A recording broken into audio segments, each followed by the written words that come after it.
wants? I thought you were going to ask her the question. Oh, you're right. Basically right, but I'm going to ask you the question, okay? Okay. When wild statements were made in the past, did they ever lead to violence? Yes. Okay, can you tell me about that? Well, do you want me to inquire further or not? My answer was yes. We would probably follow up with that just so Okay. get that out Could you now. tell us about that, when, what you remember? Please. John beat me up one time, or a couple times. When? See, one time was in 2012, and the other time I think was either the end of 2013 or the beginning of 2014. I can't remember the exact dates.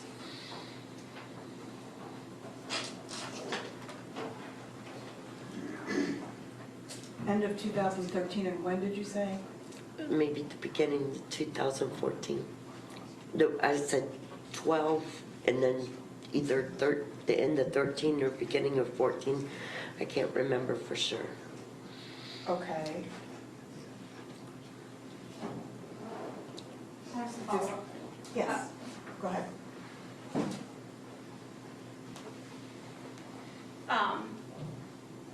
The statement that he had made that night on cross, Mr. Ellis characterized that as bizarre. Is that correct? Right.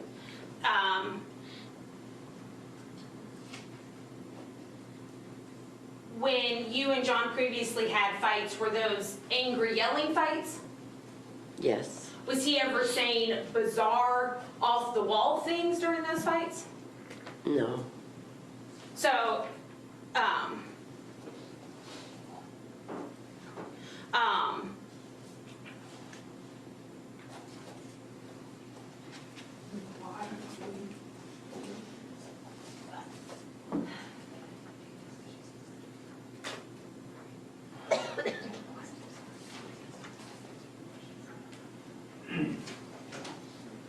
had he ever said any bizarre things to you any other times?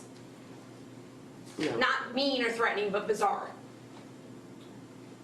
That's Oh, outside the yes. scope of the juror's question. Yes. Well, the whole And I would argue it's not relevant if it's well, the not. follow-up to the question, that's true. Let's try to make it as short as possible. You said, I'm sorry, you said yes, there were other Yes. times? Okay. And when he said bizarre things, did violence occur after he said was angry and argumentative or after he was bizarre? Does that make sense? It didn't always, the anger, I mean, the violence didn't always occur after he was bizarre.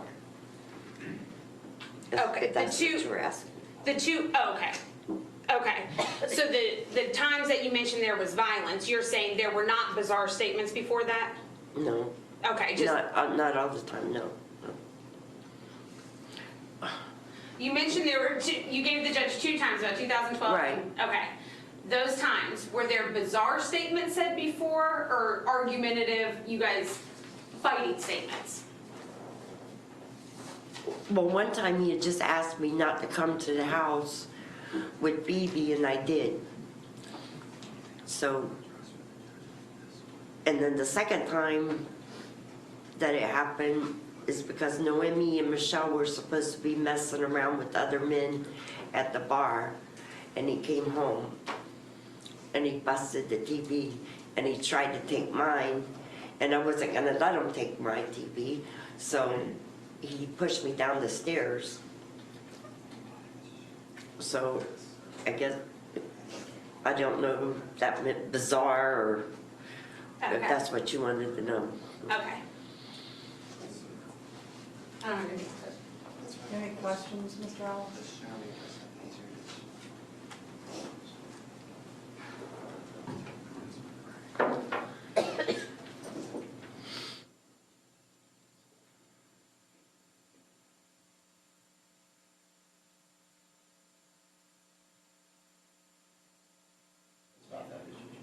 Huh?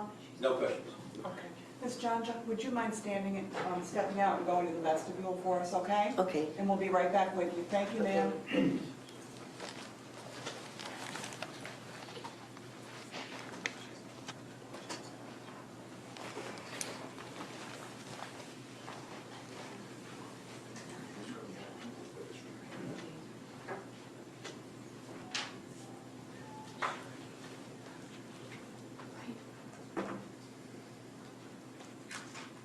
Okay, well, the defense obviously doesn't want it in.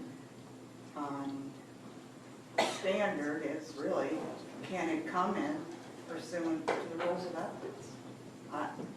So talk to me. Judge, the court's already ruled on this. The court granted a motion in limine keeping out prior bad acts. A question from the juror should not open that door. We should not let in irrelevant information. They're prior bad acts, 2 specific acts of violence. There's no indication that they're tied to this case. They're completely irrelevant. We're talking about between 2 and 3 years, and a year before this, the 2 different instances, they were not similar situations. The question was, have he said any bizarre things to you? That does not open the door then for any time that they've had an argument, even if the juror inquires. That certainly did not open the door from any of the testimony on the stand, so the court should say we cannot answer that question. It's not relevant. Did you want to be heard or not? Well, Judge, just as far as Ms. Manuel arguing the court's already ruled prior bad acts don't come in, that was not the court's ruling. The court's ruling was when they open the door to mental health, all kinds of things come in, specifically mental health related, including violence and aggression. So that's not the way I understood the court's ruling. I think it comes in.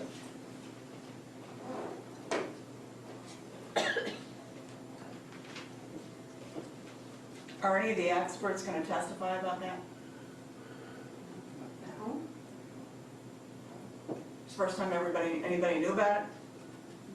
Oh, no, we knew about it, but our experts aren't going to testify about it Okay. because we don't believe it's relevant. Are yours, or you don't know? Well, specifically, I think that they are. I think that violence and aggression goes hand in hand with the psychopathy checklist and PCLR. Well, the reality is it's probably equally consistent with both. I mean, it's been clear from the testimony so far that if Mr. Jonchuck is suffering from a rather severe mental illness he's been diagnosed with, he certainly could be violent. I mean, people have testified about their fear of him at the state hospital. Ms. Torres said, did she say she was afraid of him physically? So it can be argued either way. It can be argued off the psychopathy list, or it can be argued that it's just a symptom of his severe mental illness. Agree? Yes. It can be argued either way. The prejudicial effect far, far outweighs any minimally probative value. It is prior bad acts, specific acts of violence. There is nothing by filing a notice of insanity saying on one specific date and moment in time he met the criteria for insanity does not then open the door to specific prior bad acts. The prejudicial effect far, far outweighs any probative value. Judge, I was just on the court. His whole life comes into play here. Hold on, let Well, I me thought finish. you- No, go ahead. His whole life comes into play here, Your Honor. I mean, we're not just talking about one specific moment on the bridge. These doctors are looking at his entire life. They're going back to his childhood. Dr. Mackless is going to be talking about his entire life back to 5 years old and mental illness and issues, and it's all relevant, Your Honor, and it's all coming in through the experts. I mean, Mr. Ellis wanted me to limit it basically to the past and one moment in time, and I said, no, I'm not doing that. You know, the jury's going to hear everything that's relevant to the issue. And Judge, I'm sorry. Go ahead. The court has indicated it can be argued either way, which we would completely agree with, which means then that the probative value is very slight. The prejudicial value is obviously very high. There are prior acts of violence that aren't even related to his mental state. There's not even any relevancy to say he made these bizarre statements to me, and then this occurred. Well, she didn't know. She said she wasn't sure. She didn't know. No, I think she said that she originally said that they weren't bizarre statements like, I'm your mother, that they were arguing kind of statements. And then she went into details about them, and it was one, Michelle Kerr and somebody had come home from a club, and the other one, he brought Phoebe over. Not that he had said anything bizarre or unusual ahead of time. Well, it can be argued either way, that it's consistent with his mental illness, or that it's something else. So just because it can be argued either way doesn't mean it's not probative. And because the experts can do what they will with it, and you all can do what you will with it, and that might change its level of relevance. I think it's relevant, I think it's admissible, and I'm going to ask her. Let's bring her back in, please. And Judge, one further thing, Yes. certainly if the state believed it was relevant, I think they would have asked her on cross. I think this is a prior bad act that is. Doesn't matter. The question is we're supposed to try to answer the questions if the evidence is admissible, and I'm ruling that it is, so I'm going to answer. Judge, can I bring up one other thing? Yes. I assume as soon as we're done with her, they're going to call Dr. Macklis, so they provided me with the PowerPoint. We could address it now. I think Mr. Williams wanted to address it before they called him because it's part of his PowerPoint for his testimony. He puts in his PowerPoint that he is looking at the defendant's advisory hearing, and the bullet points state, John expresses he does not want an attorney, wants to leave things in the hands of God. After Judge promotes the idea of an attorney, John initially agrees, but only if the attorney is pure good and not evil. John then reverts to not wanting an attorney and expressing that he wants the matter left in the hands of God. The judge appoints a doctor. I have issues with that. They had a specific motion in limine to keep out the fact that he asked for an attorney when he was at the Manatee County Sheriff's Office. In that video that was played to the jury, he asked for an attorney twice.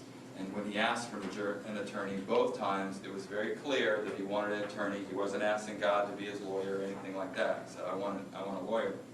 And so now for them to talk about a separate incident where he's discussing with the judge that he doesn't want an attorney, I think opens the door to the fact that previously he did want an attorney. Okay, that's something you can, well, we already heard he wanted an attorney when the crazy statement came in from the Manatee County Sheriff's Office.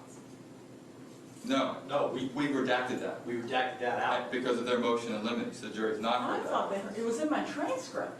No, No. we Just the redacted that. recitation of the rights. Just Miranda. Ooh, I thought I read it, okay. No, we redacted No, that. it was redacted out on their request on 2 separate occasions, so now they want to, you can't say that he knew what he wanted an attorney, but later on he said something about an attorney that prevented us from having it in the first place, which we could have had. Response? Ms. Matt, somebody? Judge, yeah, I guess it's twofold. First, I'm not sure if the state is objecting to the entry of the advisory hearing.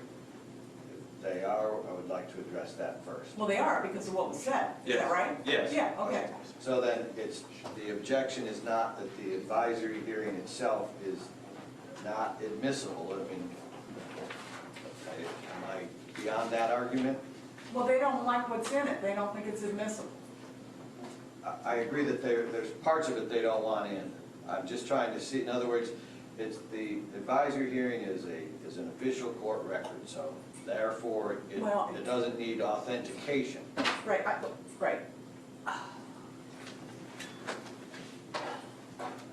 My objection is to the contents. Yeah, I know.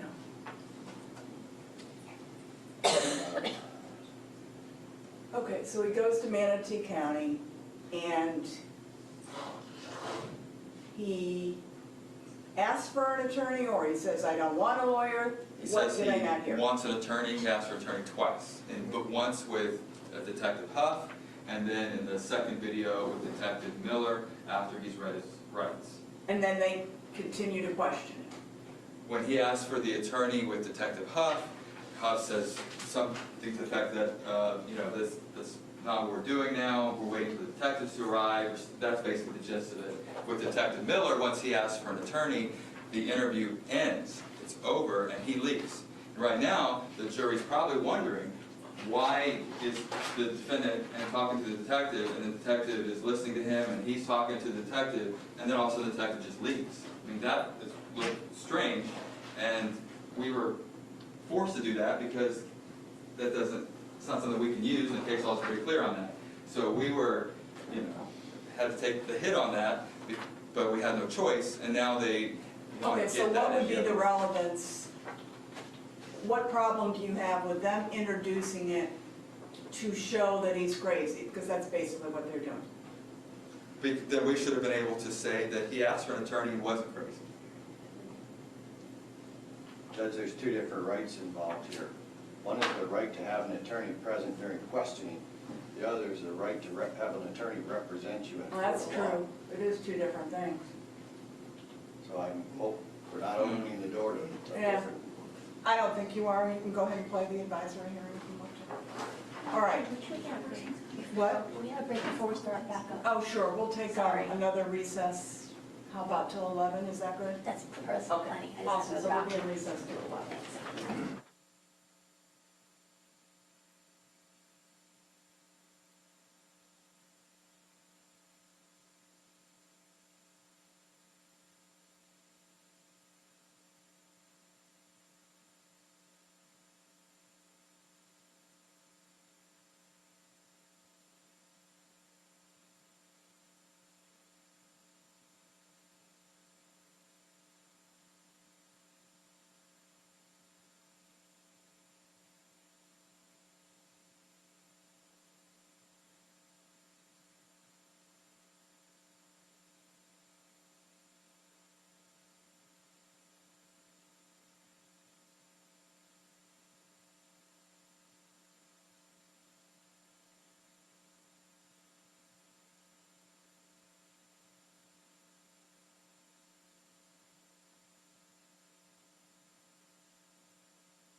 lost me some, Denmark v. State, 927 Southern 2nd, 1079, Florida DCA case from 2006.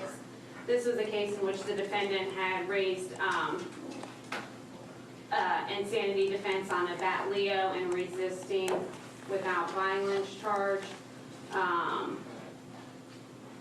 Two officers stopped him, asked for his name, gave a false name. When he went to trial, he indicated that he suffered from delusional paranoid schizophrenia. I'm sorry, the state experts concluded that he suffered from delusional paranoid schizophrenia, not insanity. Two other state experts opined that he was delusional or psychotic, but still could differentiate between right and wrong. Reports from the state experts referred to prior offenses, primarily juvenile offenses, committed by Mr. Denmark. They moved in limine to determine whether any testimony about the prior offenses would be allowed. The trial court deferred rulings as the trial progressed. Mr. Denmark again moved to exclude the testimony. Trial court ruled that specifics of the juvenile offenses should not be raised, quote, unless striking and important to the experts' opinions. Ignoring that admonition, the prosecutor asked one of the experts, and Mr. Denmark was thrown out of school at age 11 when he phoned in a bomb threat. Fair statement. The trial court denied the defense motion for mistrial. Prosecutor continued. Questioned experts about his conduct as a preteen. Mr. Denmark continued to object, renewed his motion for mistrial. The objections were sustained but denied the mistrial. Warned the prosecutor. I'm putting the brakes on, going back to the items that are so far removed in time and space.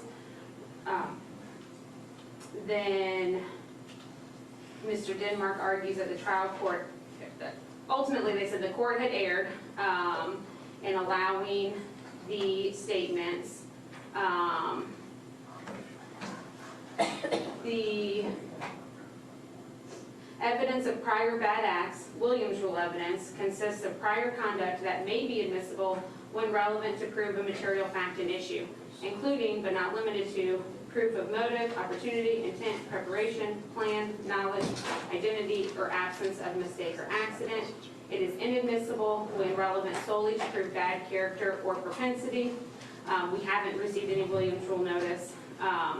Indeed, the prosecutor never established a basis for using the prior offenses. The challenged evidence was factually, temporally unrelated to the January, to the date he was on trial for offenses. Accordingly, the relevancy rule of 9402 governs. You need a citation. He's trying to look up what you're reading. You missed it.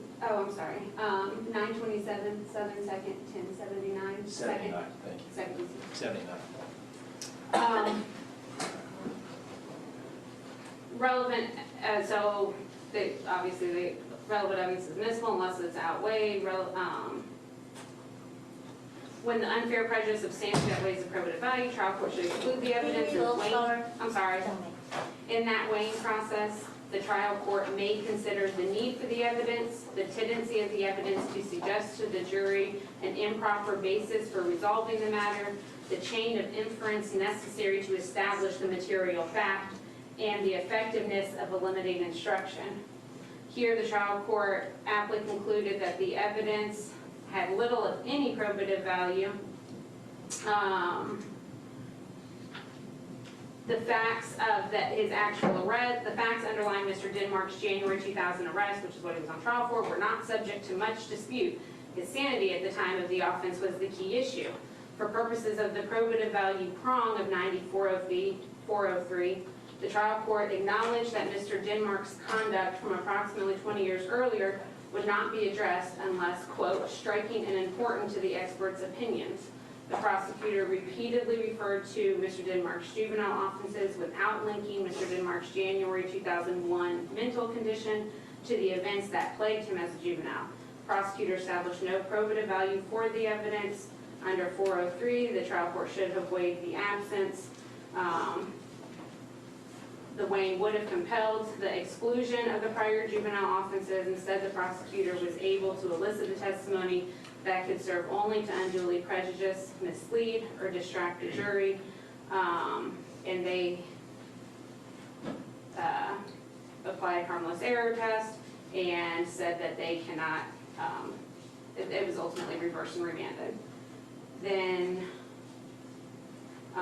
so Judge, there's another case, but I haven't read it yet, just to let you know. Yeah, so as far as the, hold on, let me get this language though. On why it should come, if any relevancy would require that it be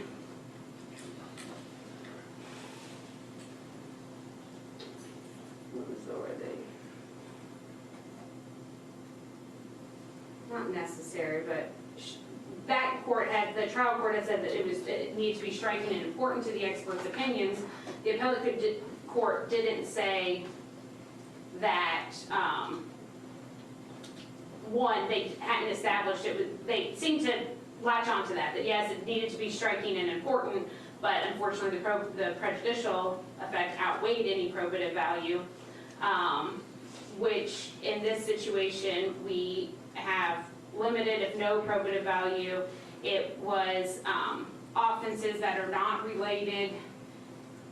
I guess it's not relevant unless they're being introduced to dispute a material issue. And whether John was insane at the time he hurt Phoebe, it is not relevant whether John was violent with his mother in the past, completely unrelated to Phoebe, completely unrelated to mental illness, there's no connection between the two for any relevancy. It is solely testimony of a prior bad act. Additionally, looking at Earhart, so I guess there's some issue on when it is appropriate. Where are you in Earhart? Looking at, this is, oh yeah, that's right, 2018, 364. 364? Yes, ma'am. It's 405.2.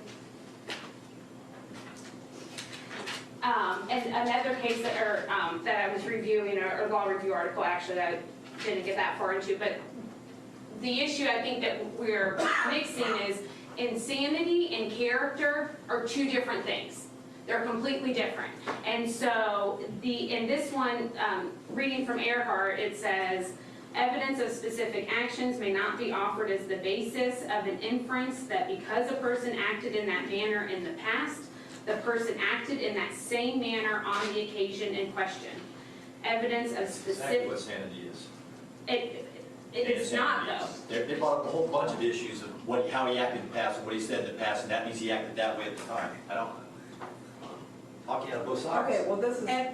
Evidence of specific acts of an individual is excluded because it may be given too much weight by the jury, and because if it were admissible, a person would have to respond to charges of specific acts of misconduct that occurred throughout the witness's entire life. A trial would be sidetracked on minor issues involving the individual's past actions. A defendant may not prove his or her good character by proof of specific acts, nor may the prosecution prove the defendant's bad character. He's meaning, well, this is sanity, though. We're not talking about character. And the bottom line is, the PCLR, whatever it is, coming in through Dr. Burston, which I knew you objected to, in my mind, is basically kind of a character examination, really. I understand that it goes along with a diagnosis of borderline personality disorder, but all the traits in there certainly would reflect on one's character. That's coming in. I've already ruled that's coming in. Because I think the state's argument is, no, but even though he's mentally ill, that certain character traits he had led to the decision that it's not McNaughton. And I think once you file that notice, you know, you're talking about a case where it was a juvenile history that happened 20 years before. But it was an insanity case in which they were saying that it was his schizophrenia that caused him to act out, and the state was trying to say, no, it's just he wasn't insane at the time, he's just a bad person, and introducing Well, the that's prior what acts. Dr. Burston's going to say, I think. Well, the second DCA said that's reversible error, so. Well, if that's reversible error, then it is. If he gets convicted, it's gonna get kicked back. I understand that. But I don't think we invite error, and if we're looking at a second DCA case that says this was reversible error, and the state is presenting nothing that says it is not, I would ask that we err on the side of Mr. Jonchuck having a fair trial. I would ask if the court is still considering allowing her to answer this question, that the court reserve that, and we can call her back after the expert testimony if the court feels it's appropriate. But I think at this point in time, it doesn't have any relevant value. It is highly, highly prejudicial. I will agree with you on that. I mean, beating up your mother twice, that's bad. All right, Judge, I agree, but that doesn't mean, I understand, it doesn't mean it doesn't we connect, kind of I got get lost in the woods stuff. All right, The question was, did it do violence in the past? The answer was yes. That was the answer by the witness. Stop. They brought up all that prior stuff. If they wanted to go into that, they brought it up. But the answer was yes. So the specific acts that they're complaining about, they now produced the specific acts that they're complaining about in the proverb. The answer was, the answer was yes by the witness, and nothing else until it was expanded upon. So this, but that doesn't have anything to do with anything. but the prior bad acts that they're complaining about that they don't want in evidence don't have to come into evidence. Is the answer to the question, did it get answers? Yes. If they want to clear that up, that's up to them. But the question, it seems to me, would be admissible based on what's come through this trial. Your Honor, may I say one thing?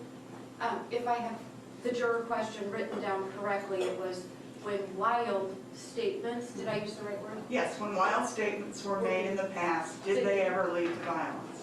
And when Ms. Manuel questioned Ms. Jonchuck about the specific act she was referring to, it was clear from her testimony that what precipitated those two acts of violence against her were just arguments. They were not wild statements. So I would suggest that when we carefully look at what the question is and what it was related to, which is the bizarre I statement. get it, that's true. I mean, one of them was because she was mad, he was mad because he came over with TV. The other one, he's mad about some women out at a bar, and he breaks the television set, and he pushes her down the stairs. That's true. It doesn't mean it didn't apply to other people. It wasn't violence against you, just that violence. But when wild statements were made and what she described, I think she was ambiguous about whether there were wild statements. But what she described, she didn't say that she didn't know. She just repeated acts of violence. Two of them that would happened, and she explained what his motivation was as far as she knew. But it really wasn't, when the question was asked, she could not preface it with, yes, he was making wild statements, and then he did this. That's true. Okay, I'll reserve on it. I think it might be a big mistake. I'm not going to do it. I think it might be a big mistake. I'm not going to do it. Okay. I understand what they're saying. Are we calling her back to the stand to tell the jury we're not going to answer the question? No, I'm just going to tell whoever wrote the question that I'm not going to answer it. Okay. Yes. Are we ready for the jury? Yes, and she's on standby, right? That was my Yes. understanding, standby, So right? standby, make sure, Ms. Manuel, Standby, right? and make sure she understands. I think it's difficult for her to always understand. Okay.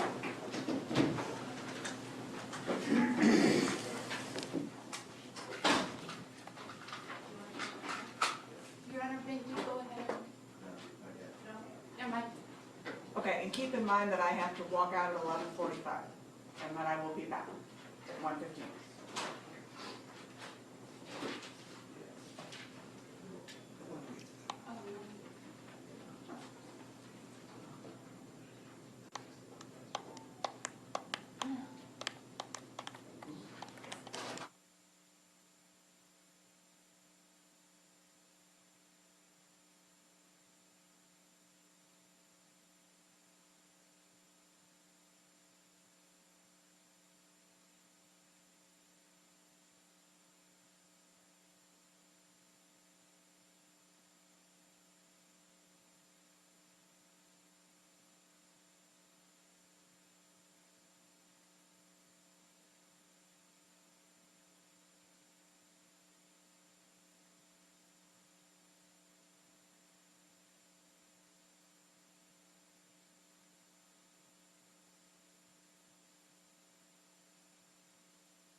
question that was asked by a juror will not be answered. Please do not discuss the question with that. Thank you. You may call the next witness. Defense calls Dr. Scott Mackless.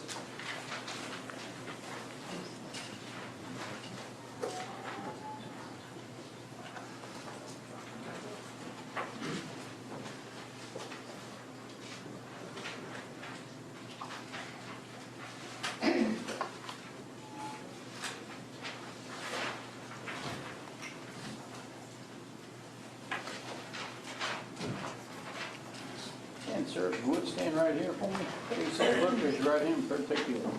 You do solemnly swear affirm to tell the truth, the whole truth, and nothing but the truth, so help you God. Yes, I do. And now, sir, if you would, step over here, have a seat, red chair, speaking loud and clear voice for the court. Make sure you move up close to the mic. Good morning, Dr. Mackless. Good morning.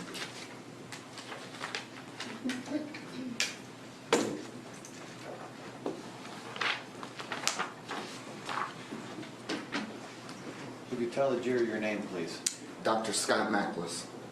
And will you spell your last name, please? Machlus. One or two T's in Scott. One T in Scott. Doctor, what is your occupation? I'm a licensed psychologist specializing in forensic and clinical psychology. In order to pursue that occupation, did you have to meet special educational requirements? Yes. And what were they?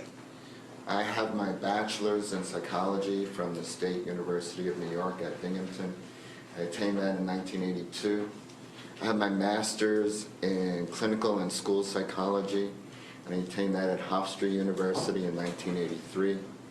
I also have my PhD in clinical and school psychology, and I attained that as well at Hofstra University in 1986.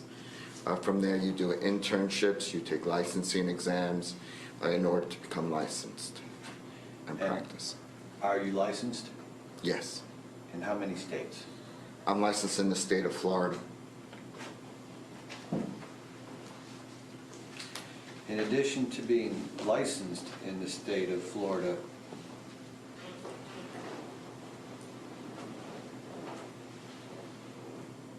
did you pursue any certifications? I'm board certified in clinical psychology by the American Board of Professional Psychology. What does it mean to be board certified? It's a multi-step process.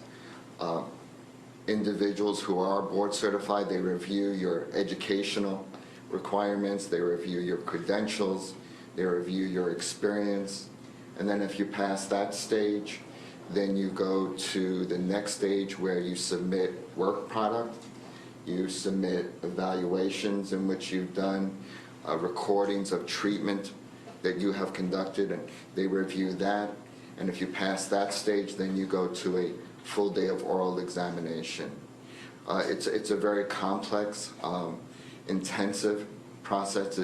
To be board certified by the American Board of Professional Psychology is a distinction only about 5% of psychologists have in the United States.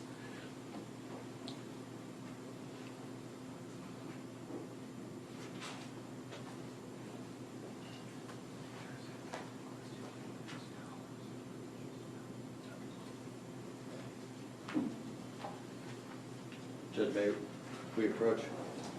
I don't think we need to.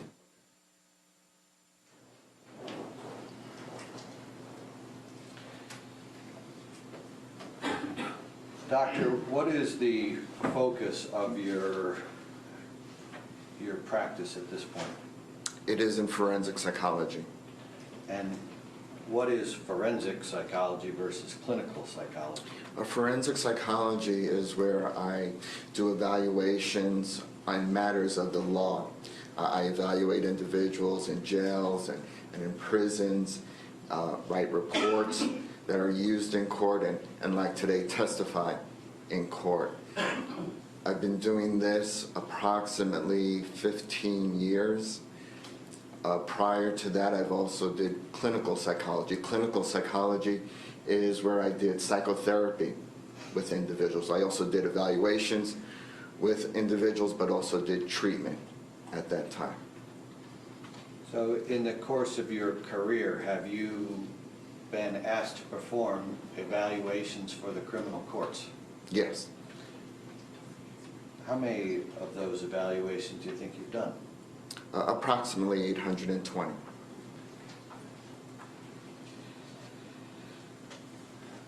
Now, doctor, in this, were you hired by my office? Yes.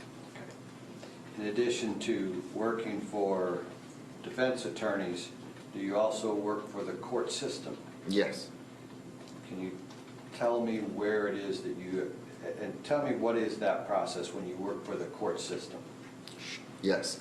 I'm a court-appointed evaluator in the 5th Judicial Circuit of Florida. That's Hernando, Citrus, Marion, Sumter, and Lake counties, where I am ordered by the judge to conduct usually competency to proceed evaluations on behalf of the court. How many times have you done competency evaluations? Approximately 450 times. In addition to your competency evaluations, have you worked with attorneys in the past in any other areas in the criminal system? Yes. What are the, tell me one of those or two of those. I do mitigation evaluations where it's for purposes of downward departure, and that the court sometimes takes into consideration factors in regards to a defendant's life to determine sentencing. I've conducted death penalty mitigation evaluations where the issue of whether the individual will be getting the death penalty is being evaluated. I do risk for sexual recidivism evaluations, evaluations to determine or to give an opinion in regards to whether an individual is competent to waive their Miranda rights. And like in this case, I do evaluations looking at the mental state of the individual at the time or for insanity. How many death penalty cases have you worked on? Approximately 35, 40 cases. Have you testified in criminal courts before? Yes. And in what areas have you testified? In all the areas that I just spoke about. Okay. How many times have you testified? Approximately 95 times. I've testified in several judicial circuits in Florida as well as federal court.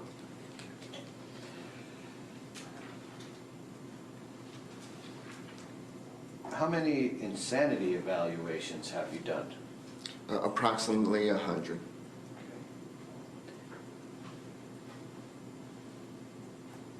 Insanity evaluations can be asked for by the defense or by the prosecutor. How many, who do you work for more? It's mostly for the defense. And you mentioned 100 insanity evaluations.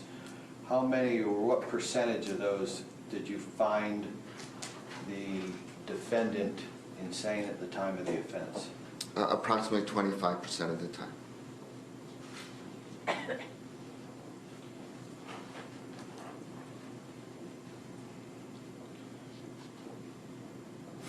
We talked, you said that you were employed by my office. When were you first employed? When did we first hire you?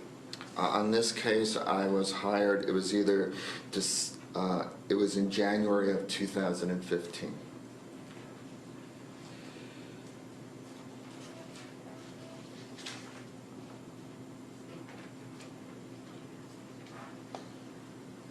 Did you see Mr. Jonchuck in January of 2015?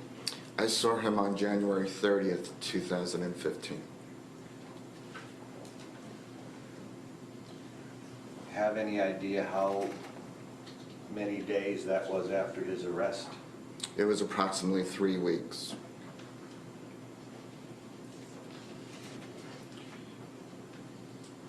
When you went to see Mr. Jonchuck, did he cooperate with you? No. Can you tell the jury, well, where did you go see him? It was in the Pinellas County Jail. It was in the health unit.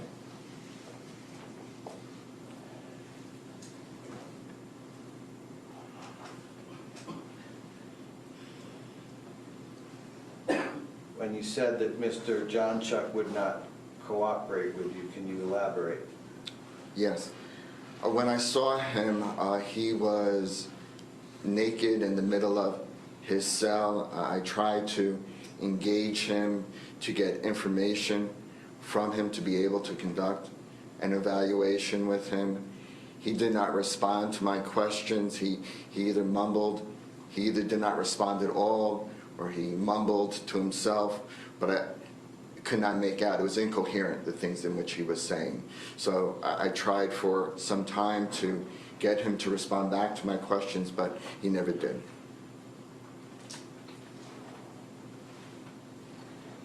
At that time, did you tell him that you were hired by his defense attorneys? Yes. Did you tell him that before he was uncooperative? Yes.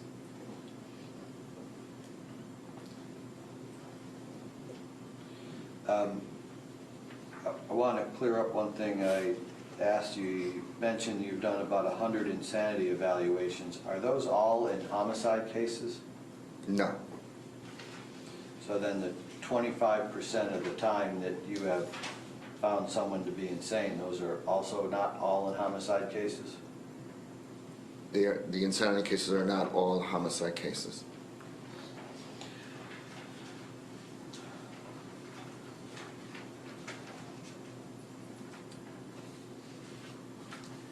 After you saw Mr. Jonchuck in January of 2015, did you go back the next day or a week later? No. When was the next time that you saw Mr. Jonchuck? It was in February of 2017, approximately 2 years later. What was the purpose of your going to see him on that day? I saw him at the state hospital and did an evaluation of his competency to proceed. Was he cooperative? Yes. Was he clothed? He was clothed. And did you find him incompetent? Yes. Quick approach, Your Honor.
Doctor, moving on from that evaluation, did you see Mr. Jonchuck again after that? Yes.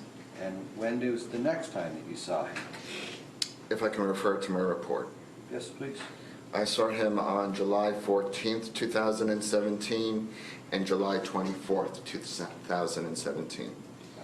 And was there a specific purpose to those evaluations?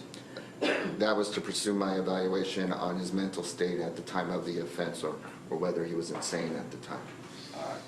So when you conduct that type of evaluation, so now we're talking about the evaluation that occurred in July of 2017 and continued on. What do you do? What do you need? Well, what I need for when I do conduct a forensic evaluation is I look at police records, I look at mental health records, medical records, I interview the defendant, I gather information from collaterals, which are family members, people who know them, and when I feel that it is important to conduct psychological testing as well. Okay. Now, you said that you gather information from collaterals. What's that mean? Collaterals are interviews with family members, with friends, with people who knew him at, depending upon the type of evaluation, but certainly in an insanity evaluation, around the time of the offense, and could speak about his mental functioning at the time. So it's to gather information that those people would provide? Yes. Does it have to be in person? No. What are some other ways that you can gather that information? That information can be obtained through police reports, it can be obtained through depositions. And in this case, did you obtain information from the collateral sources from the police reports? Yes. Did you obtain information from the collateral sources from depositions? Yes.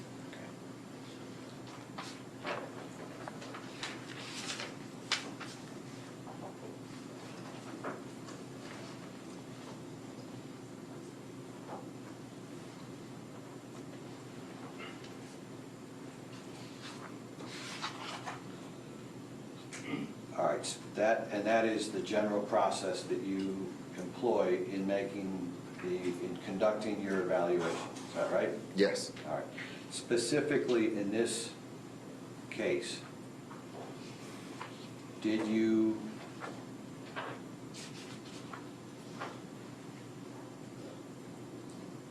review documents and materials that we discussed?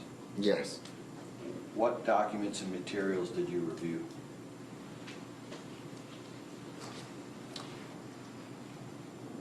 I reviewed numerous records and documentation. I reviewed the St. Petersburg Police Department Incident Investigation Report, the St. Police Department Supplemental Reports, the St. Petersburg Police Department Arrest Report, the Rights Advisement Form, the Manatee County Sheriff's Office Case Summary Report, the Hillsborough County Sheriff's Office General Occurrence Hard Copy, the Hillsborough County Sheriff's Office CAD Call Hard Copy, the video of the interview of Jonchuck at the Manatee Police Department, the report of the autopsy of Phoebe Jonchuck, text messages between John Jonchuck and Michelle Kerr, Department of Children and Families reports, case summary, case number 14DR019102, an order denying petition for injunction for protection against domestic violence, a petition for adjudication of dependency, an email from John Jonchuck to Tasha Clare, an affidavit for search warrant, criminal history of John Jonchuck, deposition of Julie Bryan. Let me stop you for a minute, because you reviewed a lot of depositions, correct? Yes. And these depositions are of witnesses in the case? I don't know. But, okay, a deposition is a statement that a witness makes? Yes. Okay, I don't want you to read through all those. And then, how about any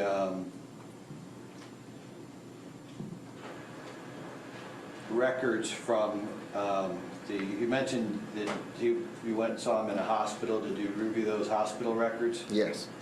And also, did you review any records from any prior treating physicians of Mr. Jonchuck? Yes.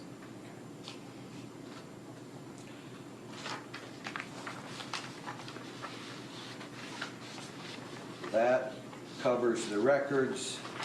You also interviewed Mr. Jonchuck. Yes. And how long were each of those interviews? Well, my interview in February of 2017 was an hour and a half. My interview on July 14th, 2017 was 3 hours. And my interview on July 24th, 2017 was 2 hours and 15 minutes. As part of your evaluation, do you collect any other, for instance, identifying information regarding Mr. Jonchuck?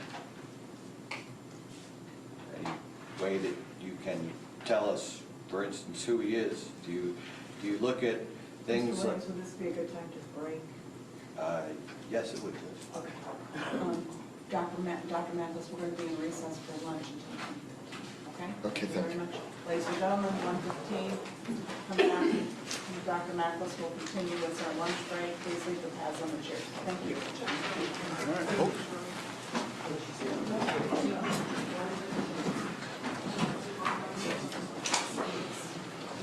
Okay, hold on, we got something you might need to know about.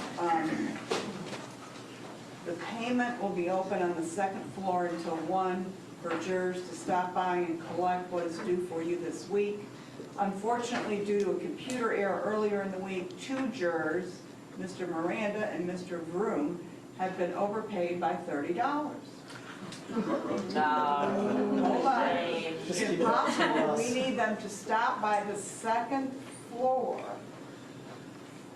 to return those monies.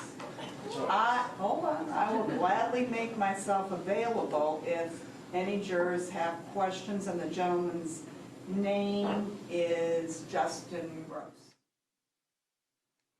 These are my marching orders. Thank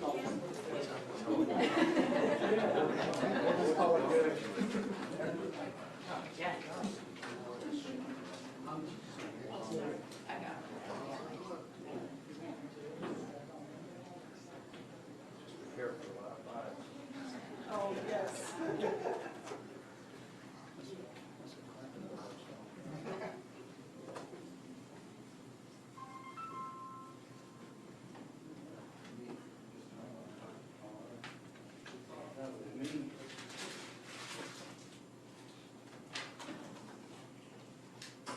Jurors out of the hearing in the court, Your Honor. Okay, thank you. Well, we can be at 1:15. All rise. Being recessed till 1:15 according to the courtroom clock.